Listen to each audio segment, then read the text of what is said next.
So this question number 157 says, the mean free path for a gas with molecular diameter small d and number density small n can be expressed as.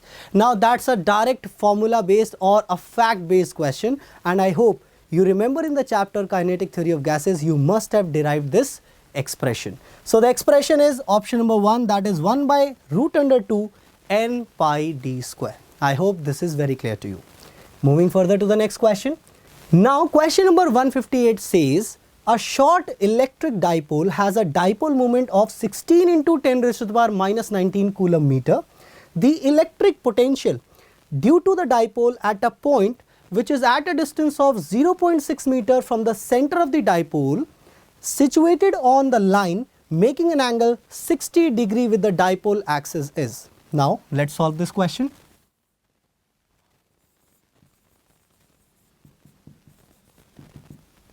Now the situation is somewhat like this.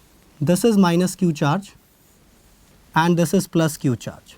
From the center of the dipole there is a line which is making an angle of 60 degree. On this line there is a point P. The distance is given to you.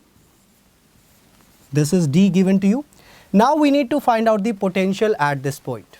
Clearly there is a dipole moment associated with this dipole, that is P. So potential at this point P is given by the formula K P cos theta by d square. So I can put all the values required over here. The K value is obviously given 1 by 4 pi epsilon naught 9 into 10 raised to the power 9. So potential at point P is 9 into 10 raised to the power 9 multiplied with dipole moment. Now dipole moment is given in the question 16 into 10 raised to the power minus 9. So 16 into 10 raised to the power minus 9 cos 60 degree, because this is 60.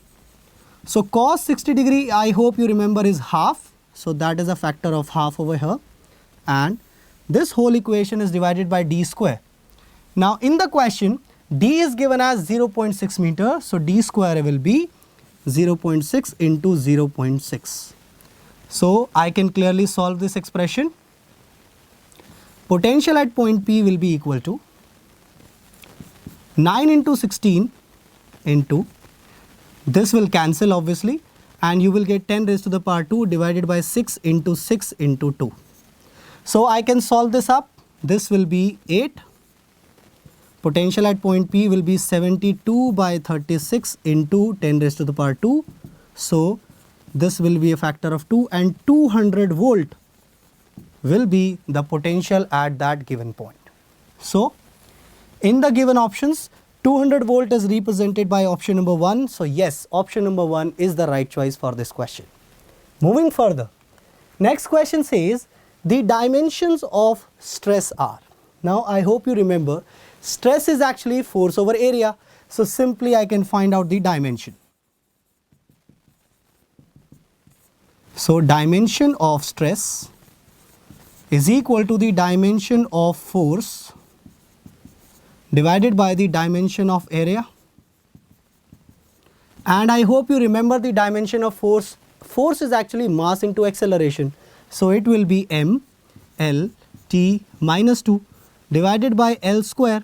So after solving this you will get dimension of stress is equal to m L minus 1 T minus 2. So this would be the dimension of stress. So m L minus 1 T minus 2 is represented by option number 3. I hope the questions we have taken are very clear to you. So let's move to the next question.